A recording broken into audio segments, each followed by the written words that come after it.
आप जानते हैं कि हमने 11 मार्च 2025 को विज्ञापन 1/2025 प्रकाशित किया था 19,838 सिपाहियों की भर्ती के लिए।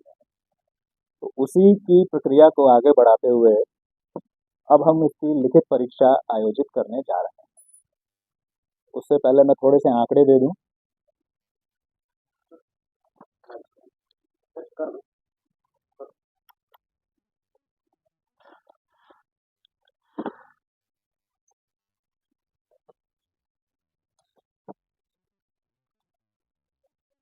11 मार्च को हम लोगों ने विज्ञापन प्रकाशित किया था और 18 मार्च से आवेदन आमंत्रित करने शुरू किए, जो कि 25 अप्रैल तक चले। पहले 18 अप्रैल तक रखी थी उसकी डेट, उसको 25 अप्रैल तक बढ़ाया था, क्योंकि मार्च और अप्रैल के महीने में कई तरह के अवकाश आदि थे, जिनकी वजह से बैंक आदि बंद हुए थे, तो इसलिए लोगों को ध्यान में रखते हुए उसको 25 तक बढ़ाया था। 17,06,628 आवेदकों ने शुरू में इसमें रजिस्ट्रेशन किया और अंतिम रूप से अब हमारे पास 16,73,586 अभ्यर्थी हैं, जो कि जिन्होंने अपने आवेदन कंप्लीट किए, भरे और उनके जो है वैलिड हमने उनको पाया है। जो 17,06,628 आवेदन थे, उसमें से 10,947 आवेदन पूर्ण नहीं थे, यानी उन्होंने रजिस्टर किया लेकिन फॉर्म भरा नहीं पूरा। 20,940 आवेदकों ने जो है अपना रजिस्ट्रेशन कैंसिल कर लिया था जो है, और उसके बाद 1,155 को जो है हम लोगों ने वैलिड नहीं पाया था। उनकी सूची भी हम लोगों ने 6 जून को प्रकाशित की है। तो इस तरह से अब 16,73,586 हमारे वैलिड अभ्यर्थी हैं। इनकी परीक्षा हम 16 जुलाई 2025 से प्रारंभ करके 3 अगस्त 2025 तक के बीच में 6 चरणों में लेंगे। तो ये 6 चरण हमारे 16 जुलाई, 20 जुलाई, 23 जुलाई, 27 जुलाई, 30 जुलाई और फिर उसके बाद 3 अगस्त। 16 जुलाई, 20 जुलाई, 23 जुलाई, 27 जुलाई, 30 जुलाई और फिर 3 अगस्त। इन 6 चरणों में जो है हम परीक्षा आयोजित करेंगे। राज्य के 38 हमारे रेवेन्यू डिस्ट्रिक्ट हैं। डिस्ट्रिक्ट हेडक्वार्टर्स में 627 सेंटर्स में आयोजित की जाएगी। एक शिफ्ट में यानी एक दिन में करीब 2.5 लाख से 3 लाख के बीच में अभ्यर्थी हमारे इसमें पार्टिसिपेट करेंगे। तो इसके बारे में, परीक्षा की जो हमारी तैयारी की गई है उसके बारे में मैं थोड़ा सा आपको ब्रीफ कर देता हूँ। परिषद, पुलिस मुख्यालय और राज्य सरकार हमारे द्वारा जो है इसके लिए जो है अच्छे संचालन के लिए व्यापक तैयारियां की जा रही हैं। राज्य प्रशासन के जो वरीयतम स्तर हैं, उनसे भी जो है सही समय पर सभी जिला पदाधिकारियों और सभी पुलिस अधीक्षकों के साथ समीक्षा बैठकें की जाएंगी और उन्हें कड़ाई से स्वच्छ परीक्षा संपादन के लिए मार्गदर्शन भी दिया जाएगा। ये सही समय आने पर अभी हमारे पास समय है। परीक्षा के सुचारू और कदाचार मुक्त संचालन के लिए राज्य सरकार ने जिला पदाधिकारी को एग्जाम कोऑर्डिनेटर और जिला पुलिस अधीक्षक को एग्जाम को कोऑर्डिनेटर, इनको भी नामित किया हुआ है। केंद्रीय चयन पर्षद सिपाही भर्ती की जितनी भी परीक्षाएं हैं उनके लिए डिस्ट्रिक्ट मजिस्ट्रेट और सुप्रिंटेंडेंट ऑफ पुलिस, ये हमारे कोऑर्डिनेटर्स और को कोऑर्डिनेटर रहते हैं। राज्य के हमारे जितने भी साइबर थाना है और आर्थिक अपराध इकाई के स्तर से सोशल मीडिया आदि पर परीक्षा से संबंधित निगरानी की जा रही है और संदिग्ध बातों अथवा व्यक्तियों पर भी नजर रखी जा रही है, और इसे आगे आने वाले समय में हम इसे और सघन करते जाएंगे जैसे जैसे समय नजदीक आता रहेगा। स्थानीय पुलिस के द्वारा यह परीक्षा और परीक्षा से पूर्व हॉस्टल, लॉज, कोचिंग सेंटर्स और इसी प्रकार के अन्य संस्थान जहां अभ्यर्थियों और छात्रों आदि का जमावड़ा हो सकता है, वहां पर निगरानी और आसूचना संकलन वहां पर किए जाते हैं। इन सब के इंस्ट्रक्शन हो चुके हैं और ये कार्रवाई प्रारंभ भी हो गई है, आगे और सघनता से की जाती है। परीक्षा केंद्र पर अगर हम जो है व्यवस्थाओं की बात करें तो स्वच्छतापूर्ण और कदाचार मुक्त रूप में जो है इसको हम संपन्न कर सकें, इसलिए प्रत्येक कक्ष जो है एग्जामिनेशन हॉल के प्रत्येक कक्ष और अन्य महत्वपूर्ण स्थानों पर सीसीटीवी की से निगरानी की जाएगी और उसकी लाइव फीड परिषद मुख्यालय के नियंत्रण कक्ष में रहेगी, जहां से उसको हम मॉनिटर भी कर सकते हैं और उसके आधार पर आगे जो है इंस्ट्रक्शन भी पास ऑन कर सकते हैं। हर एक कक्ष में जैमर भी जो है लगाए जाएंगे और जो कि 5G और वाईफाई यानी मोबाइल नेटवर्क को जो है वो जैम करने की क्षमता रखते हैं। इसके साथ ही केंद्राधीशकों से जो हमारे सेंटर सुपरिटेंडेंट रहेंगे उनसे सीधे संवाद के लिए ऑफलाइन की भी व्यवस्था हम करेंगे, क्योंकि जैमर रहेंगे तो इसलिए किसी और अन्य माध्यम से उनसे संवाद स्थापित नहीं किया जा सकता है, तो इसलिए उनसे सीधे संवाद करने के लिए हम व्यवस्था करेंगे।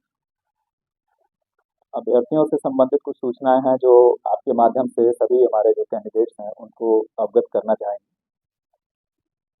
अभ्यर्थियों को उनके गृह जिला में प्रवेशिका केंद्र आवंटित नहीं किया है। किसी भी कैंडिडेट को होम डिस्ट्रिक्ट एलोकेटेड नहीं है। जिला, तिथि और केंद्र आवंटन का कार्य जो है ये हमने रैंडमाइजेशन तरीके से किया है, जिससे कि एक तरह से जो है अभी कहें कि रैंडम वे में जो है उनको किस डेट और किस जिले में जाना हो सकता है वो पता चलेगा। 20 जून से हमारे सभी कैंडिडेट्स हमारी वेबसाइट पर जाकर के परीक्षा तिथि और जिला की सूचना देख सकते हैं। 20 जून से उनको कि किस तिथि को और किस जिले में उनका सेंटर पड़ेगा उसको जो है जान सकते हैं। लेकिन एडमिट कार्ड जो है वो परीक्षा की तिथि से 7 दिन पहले ही डाउनलोड कर सकेंगे और उस एडमिट कार्ड में ही एग्जैक्ट एक्चुअल सेंटर कौन सा है उसकी सूचना रहेगी। तो 7 दिन पहले जो है उनको परीक्षा केंद्र का नाम पता चलेगा, लेकिन 20 जून से वो अपनी तिथि और जिला, किस जिले में उनका सेंटर पड़ने वाला है वो देख सकते हैं। हमारी परीक्षा ये 2 घंटे की होगी, 12 बजे से 2 बजे तक, लेकिन इसमें उनका अभ्यर्थियों का प्रवेश सुबह 9:30 बजे से प्रारंभ होगा और 10:30 बजे तक मेन गेट से चलता रहेगा। प्रवेश के समय उनके डीएफएमडी, एचएचएमडी और जिला पुलिस के प्रशिक्षित पुलिसकर्मियों से उनकी चेकिंग और फिटिंग कराई जाएगी और उसके बाद ही उनको प्रवेश दिया जाएगा। वहीं पर उनकी पहचान के लिए जो है सेंटर में और एग्जामिनेशन कक्ष में पर्षद द्वारा निर्गत जो ई प्रवेश पत्र होगा, जो हमारा प्रवेश पत्र है उसी के माध्यम से और उसके साथ साथ पहचान पत्र एक ले जाना होगा उन्हें, जो आधार कार्ड हो सकता है, पासपोर्ट हो सकता है, पैन कार्ड हो सकता है, मतदाता पहचान पत्र हो सकता है। उसके साथ ही उनको प्रवेश की अनुमति, मतलब बिना एडमिट कार्ड के जो हमारा निर्गत है उसके बिना वो प्रवेश नहीं कर सकते। साथ में उनको अपना एक पहचान सुनिश्चित करने वाला एक पहचान पत्र भी ले जाना होगा। परीक्षा कक्ष में कैंडिडेट्स के हाथों के हम जो है अंगूठों के निशान, उनके फोटो और शॉर्ट वीडियो लेंगे। ये हमारा जो है उनका बायोमेट्रिक्स कलेक्शन रहेगा, जिसका उपयोग हम उस समय उनकी पहचान के लिए और बाद के जो चरण होंगे उसमें भी जो है उनकी पहचान करने और इम्पर्सोनेशन यानी प्ररूप धारण की संभावनाओं को नकारने के लिए उपयोग करेंगे। अभ्यर्थी परीक्षा केंद्र में किसी भी तरह की लेखन सामग्री जैसे पेन, पेंसिल वगैरह नहीं ले जा सकेंगे। उनको ओएमआर शीट बेस हमारा जो है एग्जाम है, तो ओएमआर शीट को भरने और उससे कैलकुलेशन वगैरह अगर कुछ उसमें आवश्यकता है तो उसके लिए आप कहो तो पेन हम प्रश्न पुस्तिका के साथ ही उपलब्ध कराएंगे, तो वो हमारी तरफ से दिया जाएगा। उनको किसी भी तरह की लेखन सामग्री और जो दूसरी चीज़ों पर प्रतिबंध रहता है, इलेक्ट्रॉनिक सामान वगैरह जो है उस पर तो प्रतिबंध रहेगा ही, लेखन सामग्री भी वो नहीं ले आएंगे, उनको हम ही उपलब्ध कराएंगे। कुछ अभ्यर्थियों को चेतावनी और सतर्कता बरतने की भी जो है हमारी तरफ से हिदायत देना जो है उचित लगता है। तो उसके लिए कि सभी अभ्यर्थियों को हमारी तरफ से हम आगाह करते हैं कि वो सोशल मीडिया या अन्य किसी माध्यम से दुष्प्रचार अथवा झांसे में ना आए, उससे बचें वो। ये एक तरह के साइबर फ्रॉड का अवैध वसूली का माध्यम हो सकता है।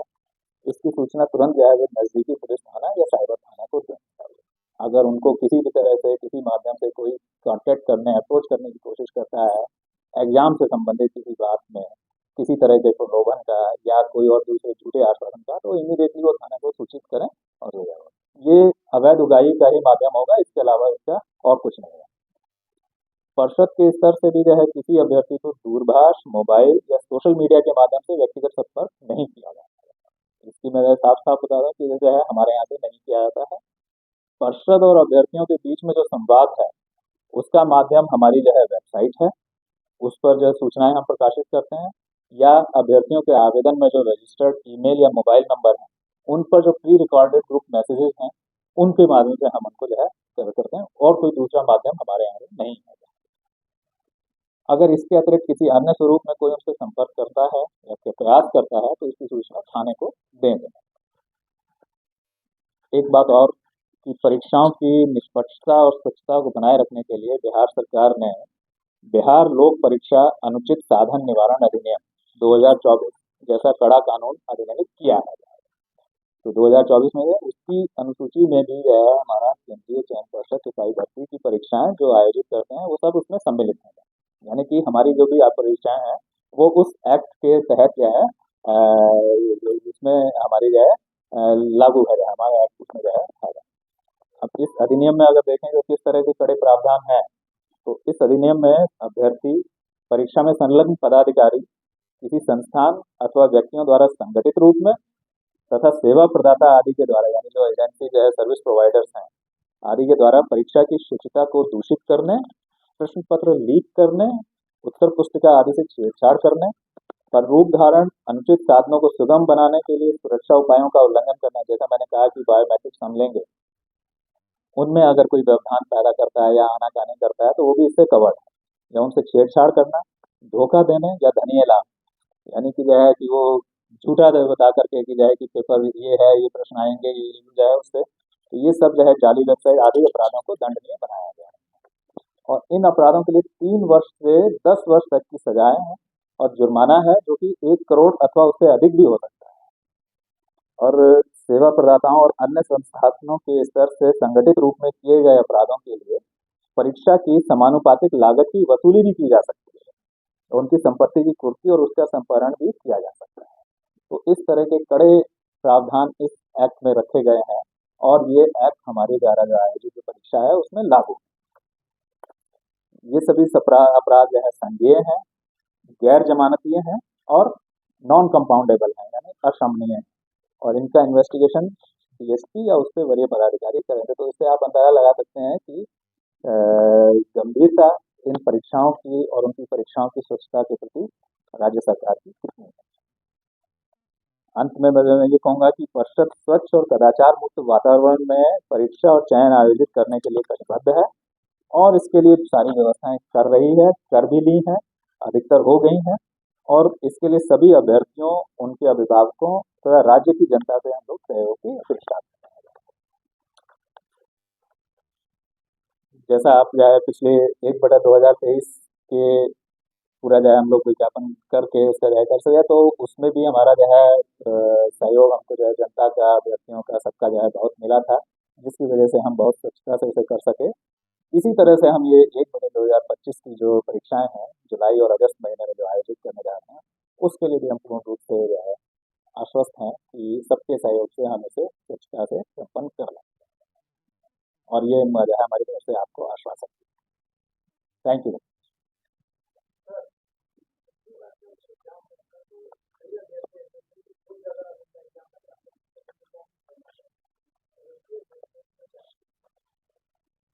उनको चुनाव करना होगा किसमें जाए।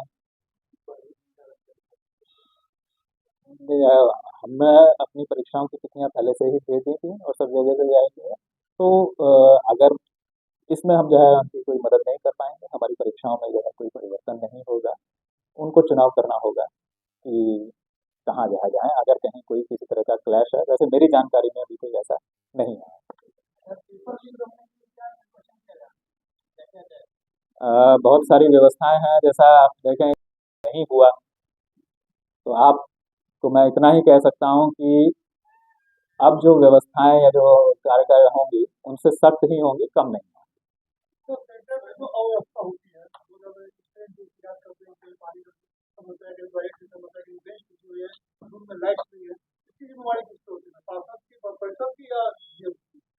देखिए इसके लिए सेंटर के चयन में भी जो है हमने जो है अपनी चेकलिस्ट में इन सब चीज़ों को रखा है। इसके साथ साथ जो है जो हमारे डिस्ट्रिक्ट के कोऑर्डिनेटर्स हैं, एग्जाम कोऑर्डिनेटर्स, उनसे हमने जो है निर्देश भी दिया है, अनुरोध भी किया है कि सबकी चेक करा लें और ऐसी कोई स्थिति नहीं हो, इसको जो है सुनिश्चित करें जाए वो। और जो है कि क्योंकि गर्मी का समय है इसलिए पर्याप्त संख्या में जो है पानी वगैरह की व्यवस्थाएं करके रखें, बिजली की व्यवस्थाएं करके रखें, जनरेटर वगैरह के लिए और पानी आदि के लिए, चतुर्थ वर्गीय कर्मियों वगैरह के लिए, इन सब के लिए भी हम केंद्राधीशकों को राशि भी उपलब्ध कराते हैं।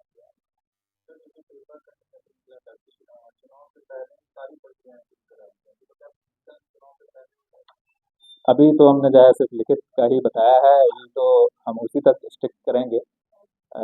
बाकी जो बातें आप कह रहे हैं उनके बारे में कि चुनाव वगैरह, उससे हमारा कोई संबंध अभी नहीं है और हमें नहीं पता कि कब होगा। हम अभी जो है अपना अपने कैलेंडर के हिसाब से हम चल रहे हैं। महिला अभ्यर्थियों की संख्या आप ये समझ लें कि 35% हम लोग रिजर्वेशन रखते हैं, तो अ, अभी एग्जैक्टली मेरे पास नंबर नहीं है कि कितने महिला अभ्यर्थी हैं, लेकिन 5-6 लाख के करीब जो है, जो हमारे 16 हैं वो होंगी। वो ज़्यादा भी हो सकती हैं, मतलब वह अंदाज से है।